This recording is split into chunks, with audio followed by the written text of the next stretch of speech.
নমস্কার। আজকে আমি আপনাদেরকে জানাবো হস্তরেখায় হঠাৎ অর্থপ্রাপ্তি চিহ্ন আপনারা কি করে বুঝবেন। আপনারা এই হাতটিকে লক্ষ্য করুন। হাতের নিচের দিকে মণিবন্ধের কাছে কেতু পর্বতে যদি আপনাদের হাতে মৎস্য চিহ্ন বা ফিশ সাইন থাকে, তাহলে এটি আপনাকে হঠাৎ করে প্রচুর অর্থ দেবে।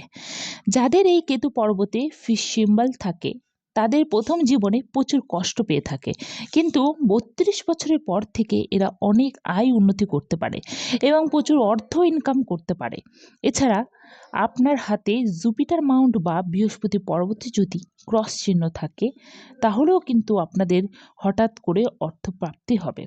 এছাড়া আপনার হাতের রবি পর্বতে যদি কোনো ধরনের স্টার চিহ্ন থাকে, তাহলেও কিন্তু হঠাৎ করে কোনো লটারি প্রাপ্তি বা কোনো ধরনের শেয়ার মার্কেট থেকে হঠাৎ করে অর্থ পাবেন।